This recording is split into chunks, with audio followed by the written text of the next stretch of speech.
it. Give us a call, 888-376-9692. Support for WNYC comes from Pace University. Pace students learn by doing with resume-building internships in nursing, musical theater, environmental law, and ESG in New York City, Westchester County, and online. Learn more at gogetters.pace.edu. If you believe democracy requires a free press, your station is WNYC, 93.9 FM and AM 820, NPR News and the New York Conversation.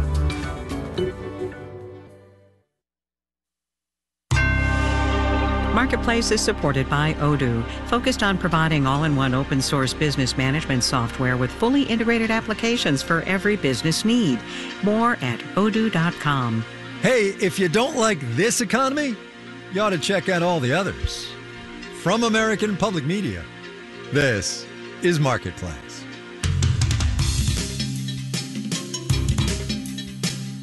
Marketplace is supported by Wall Street Journal's The Future of Everything, a weekly podcast that covers the breakthroughs that could transform lives. New episodes available every Friday.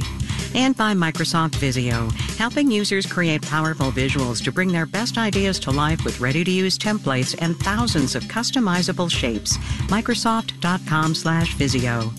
And by Indiana University's Kelley School of Business, developing tomorrow's business leaders through the nationally ranked Kelley Direct Online MBA. More at iu.edu/online MBA.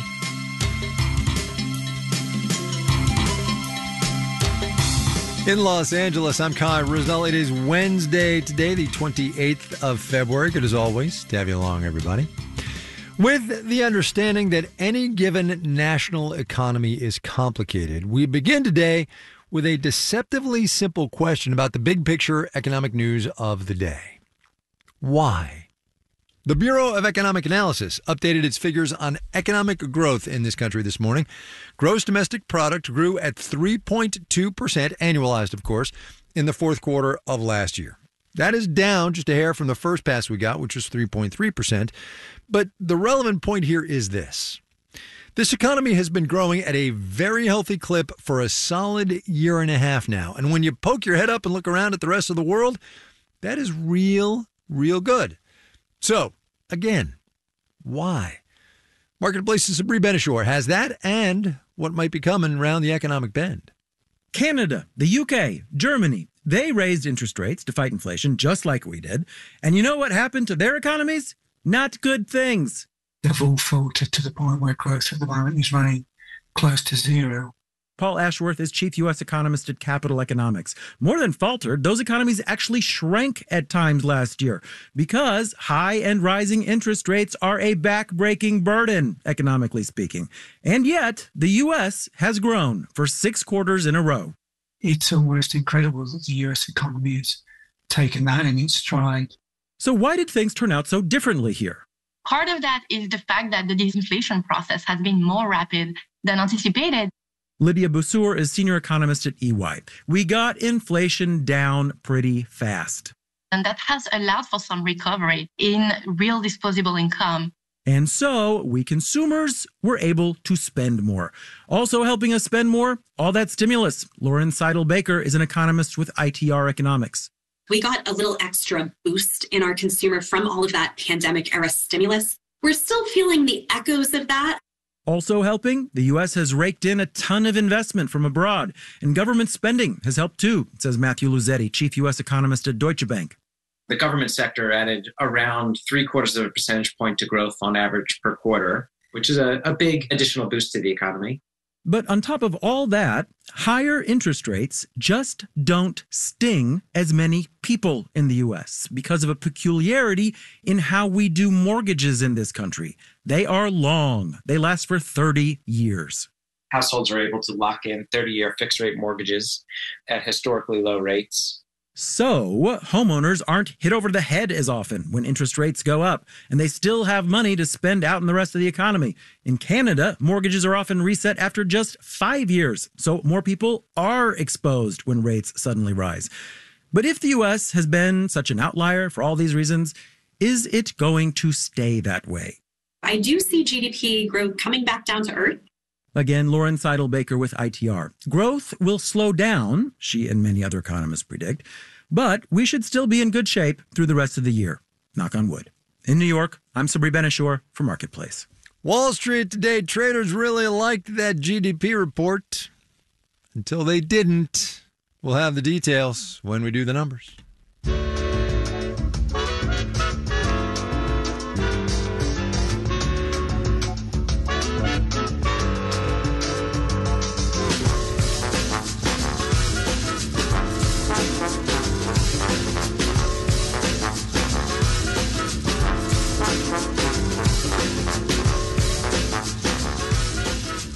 Yesterday on the program, Amy Scott and Matt Levin told us all about starter homes, which historically have been a nice entry point for a lot of Americans into the real estate market. More challenging now, as Matt and Amy's story pointed out. Today, we turn to another slice of American real estate, a newer slice to be sure, and one not without its challenges. Office conversions. On the face of it, post-pandemic, it just makes a whole bunch of sense to turn all those empty office buildings into affordable housing. It's happening in New York City, where the vacancy rate for rental apartments is just 1.4%, the lowest it's been since the city started measuring back in 1968. The city has set up what it's calling an office to housing accelerator to help homeowners and developers who want to convert office buildings get through what can be a cumbersome process more quickly. But as Marketplace's Samantha Fields explains, smooth sailing it is not. For about 50 years, 160 Water Street in downtown Manhattan was an office building.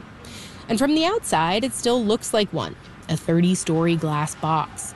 But by the front, there's a sign now leasing studio 1 and 2 bedroom residences. Hi, hey, Samantha. Yeah, how are you? Nice to meet you. I met Malik Hajar in the lobby a couple of weeks ago. He's a senior project manager of real estate development for the Van Barton Group, which owns the building. The building was built in 1971. Offices on the perimeter, cubicles right in the middle, carpet. The lighting wasn't the best.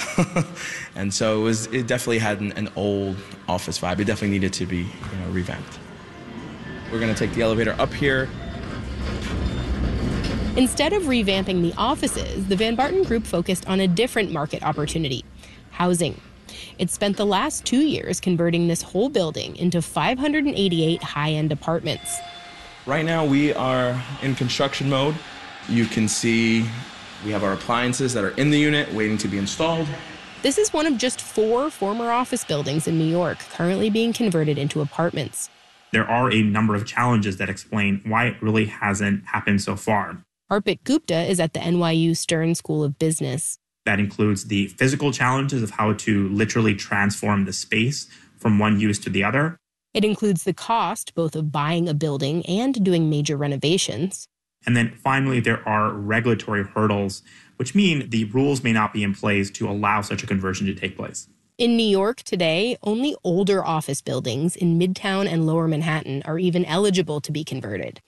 That includes 160 Water Street. 2 years into construction, Malik Hajar says some of the lower floors are done, and a few dozen tenants have even moved in. This is a studio. There's a galley kitchen along the wall to the right when you walk in, a little table for 2, and a double bed by the big windows, which reach almost to the ceiling. So this was an office? This was somebody's office. It doesn't feel like it. Hajar says there are a bunch of reasons this particular building was a good candidate for converting. We have windows on all 3 sides of our building, so we're lucky in regards to having the light and air. Though to get airflow, they had to replace more than 2,000 windows because when this was an office building, they didn't open, which is a requirement for apartments. Other pluses, the building already had high ceilings, wide staircases, and a lot of elevators. However, from the elevator to the window line, you're having these very long, 100-foot corridors that are just not going to get you the best kind of layouts. Remember, that's something Arpit Gupta mentioned as a common challenge with these kinds of conversions, finding a way to break up the long, dark floors of old office buildings. Here, they ended up basically cutting a hole and making a shaft in the middle of the building. Another challenge? Where do all my kitchen sinks and bathroom pipes go? Typically, Hajar says, on each floor in an office building, you have a men's room and a women's room in a central location, usually back-to-back on opposite sides of a wall. And maybe a kitchen. So if you want to turn each floor into 22 apartments, you have, 22 kitchens per floor, and 23 bathrooms. The costs add up. It was definitely not cheap. And the apartments here won't be either. Studios start around $3,500 a month, and 2 bedrooms at around $6,000 a month. He says that's the only way the math works. If the city or the state gives us an incentive component, you can add more affordable units as well. New York does not currently offer developers tax abatements for office-to-housing conversions. That is on the table this legislative session. But for now, without it, all these offices are just being turned into more expensive apartments. I'm Samantha Fields for Marketplace.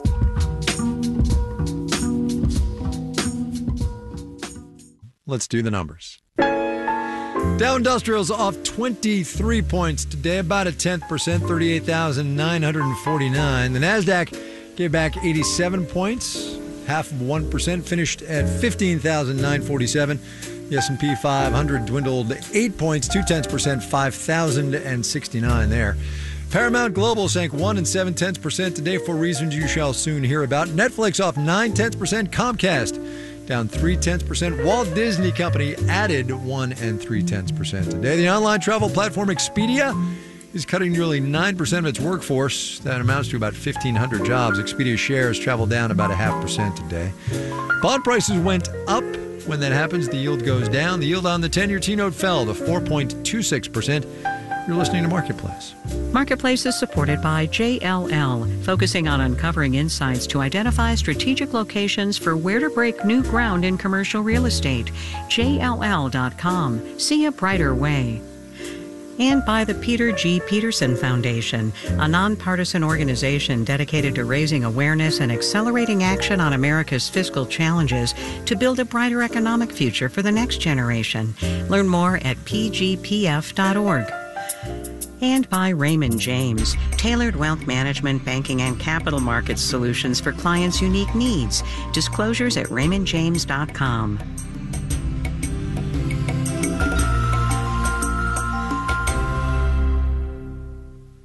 I'm LaFontaine Oliver, President and CEO of New York Public Radio. I believe that journalism is the oxygen of our democracy, and that no medium has a greater power to inform, inspire, and unite our community than public radio. Listener support powers everything we do. So if you can, please give now and join WNYC in our essential work to serve the people of our region. Here's how. Call 888-376-9692. You can also go online and contribute at WNYC.org. I'm Sean Carlson here with Kate Hines, senior producer of all of it here on WNYC. We're here to talk to you about our winter fundraiser here on the station. This is how we raise the money that keeps WNYC coming to you. Your contribution to WNYC right now will help us to continue to cover all of the stories that matter to you and everybody in our community. 888-376-9692. You can also go online to WNYC.org. And we have some breaking news I'd like to report. We have met our $30,000 challenge grant requirements, which means at least 750 of you stepped up to the plate and became new sustaining members or increased your sustaining membership donation. Thank you, thank you, thank you. It's so amazing. We are so grateful. Yeah. And of course, this is just the first day of our winter fundraiser. So if you weren't one of those 750 people, don't worry. You got time. We're going to be here for a few more days. We will have many delights in store for you. But thank you so much for everyone who did donate. It really means a lot. You're standing up for independent journalism, a nonprofit funding model for public media. We rely on you. You rely on us. It's all coming together. We're working together. We're cooking with solar. Thank you. I just want to shout out Stephen in West Islip, who just joined as a sustainer and wrote, WNYC is the absolute best. I listen throughout the night from 5 p.m. to 1:30 a.m. in my service van. Keep up the good work. Thank you, Stephen. I love the image of someone driving late at night with just WNYC to keep him company. Man, some new sounds going on in there. Yeah, good stuff. Exactly. Yeah. Be like Stephen. Join him today. 888-376-9692 or go to WNYC.org. Truly, we are so thankful for everybody who has contributed to this. There's no donation, and I'm going to take this moment to tell you that there's no donation that's too small. Everything goes to the same pot, and whatever is within your means to contribute is great. It all, again, goes to the same place. It all helps fund the programming that you get here at WNYC. I should also say that no contribution is too large either. For every person who says, hey, I can't chip in right now because any number of reasons I don't have the extra money on hand to be able to contribute to a nonprofit right now, that's okay. The beautiful part about it is that there's someone else out there who can say, well, you know what, I do have a little bit extra right now for whatever reason I may be a little bit more flush in this moment. And that person, I'm talking to you right now, contribute a little bit more, kick in a little bit extra, make a big statement, contribute $100 to WNYC, contribute $1,000, $5,000 to WNYC, and it will help to raise all of our boats because there's somebody out there who says, you know, I could if I would, and when I do, I will, but right now I can't. So think about that person, put a dollar amount to how much you value WNYC and contribute that right now. Go big. 888-376-9692 is the number to call. You can also go online to WNYC.org and click on donate. I love how you put it because you really pointed out the fact that we're all in it together. We are here for you. Our mandate is to serve the public. And because we are focused that way, we really feel like we live in a community and it is our job to sustain that community. We are a community of listeners and we can't do it without you. We're all in it together. You fund us, we keep the radio coming out of the speakers. 888-376-9692. And I think if you donate a little something extra, you get a power bank. I don't have that script in front of me, Sean. Maybe you can vamp about it in the next 2 seconds. $13 a month. Thank you. You're already a sustainer at $10 a month. Contribute $3 a month more, and we'll gift you that power bank. 888-376-9692. Most importantly, thank you. This is Marketplace. I'm Kai Ryssdal. Spring is in the air, if not in the actual weather in some parts of the country. But my point is that summer and summer travel season are not that far away. And airlines are bracing themselves, queuing up new routes and promotional deals as people plan for warmer days ahead in far-off locations. Part of that strategy is courting leisure travelers, adding direct flights to less traveled destinations at a cheaper price. Marketplace's Elizabeth Troval has this story. Thanks to remote work, many airlines are hitting a plateau when it comes to corporate travel, says Haley Berg, an economist with travel app Hopper. And that means airlines need to make up that difference in revenue on the leisure side. So airlines are adding direct routes that cater to vacationers domestically and abroad. We've seen some low-cost carriers expanding shorter routes, like connecting Philadelphia and Pittsburgh for low fares, but also expansion of some of those international carriers into cities like Lisbon, Portugal, and Porto. They're looking for pockets of opportunity. Navina Luru with the University of Central Florida says low-cost carriers are targeting places major airlines ignore, so they can be the only game in town. Which can potentially generate more revenue than what a major city will generate. Right now, those new routes are being rolled out for cheap. So a family who would have driven between Philly and Pittsburgh may choose to fly on a promotional fare. The family saves a lot of money and gets there in 3 hours. But in a couple of months, they're so used to this direct flight that even if the price becomes a $50 more, they will continue to use this because now they're used to it. While the hub and spoke model isn't going anywhere, the focus on less traveled routes has been lucrative for low-cost carriers, says David Slotnick with the travel site The Points Guy. There's a new airline, Breeze, that just started flying in 2021. And their whole idea is to basically just connect random city pairs that don't have any nonstop flights between them. For the most part, they've been pretty successful. He says it shows people who travel are still price conscious. And there's more to the world than New York, London, and Paris. I'm Elizabeth Troval for Marketplace.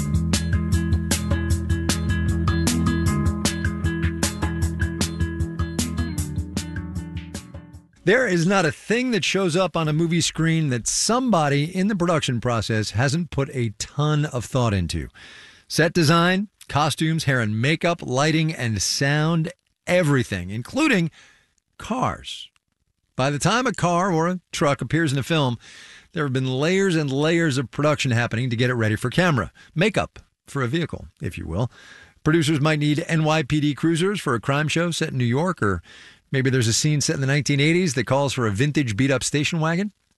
A company in Norcross, Georgia has just what you need. From WABE in Atlanta, Marlon Hyde paid a visit to Cinema Vehicles. In the belly of Cinema Vehicles shop, Andy Servin is working on a shiny black Model T. It's one of those old-timey Fords with a small windshield and tires that look like they belong on a mountain bike. Even though it's 100 years old, it still starts.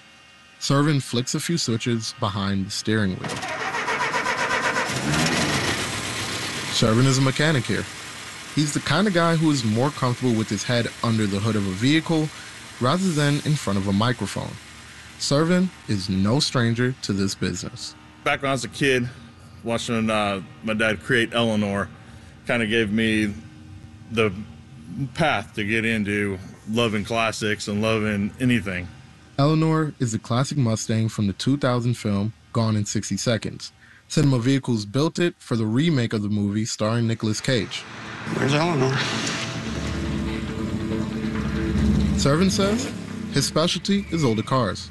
Antiques like 1920s and on. I mean, I worked on 1910s. I've worked on pretty much anything gasoline powered.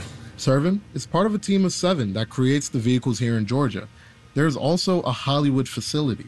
He works here alongside his dad, the general manager, and Ron Servin says they often take on some specialty builds.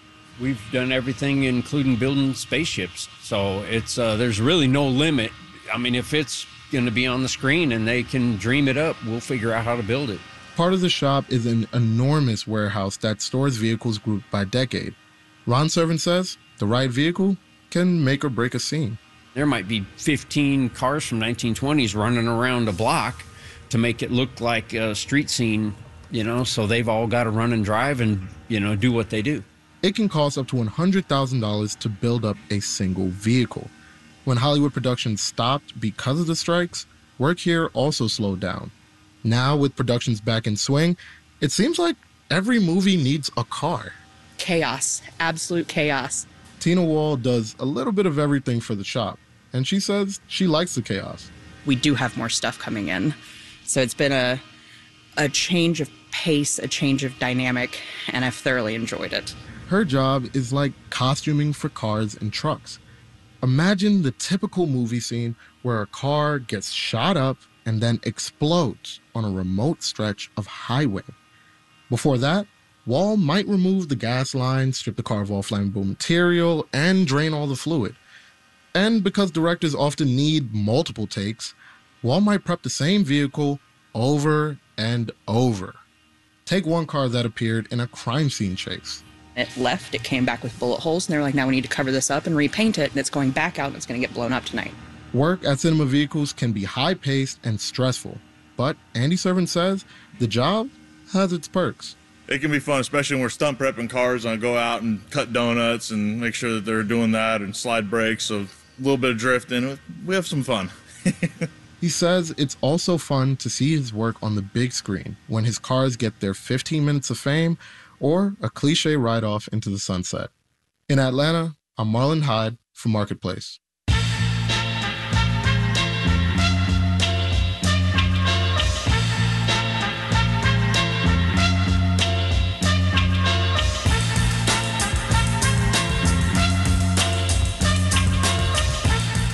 Marketplace is supported by Progressive. Progressive Commercial Insurance offers personalized rates and customizable coverages for your business vehicles. More at progressivecommercial.com. And by BlueConic, one platform for all the data modern business requires, all the privacy protection modern customers demand. BlueConic, customer data in action at blueconic.com. And by the podcast Ripple, a new investigative podcast from Western Sound and APM Studios. Listen now to Ripple. This final note on the way out today, in which Wendy's, the burger chain, says it didn't mean what its CEO said and tries to explain what it did mean, I think. In a conference call with investors this month, Wendy's CEO Kirk Tanner said, and this is a quote, "Beginning as early as 2025, we will begin testing more enhanced features like dynamic pricing." Well, that story started to get picked up, as happens. Wendy's read the room, as also happens. And today, the company gave a statement to the Associated Press that read, in relevant part, Wendy's will not implement surge pricing. Surge and dynamic, not exactly the same thing. Our media production team includes Brian Allison, Jake Cherry, Justin Dueller, Drew Jostat, Gary O'Keefe, Charlton Thorpe, Juan Carlos Torado, and Becca Weinman. Jeff Peters is the manager of media production around here. I'm Kai Ryssdal. We will see you tomorrow, everybody.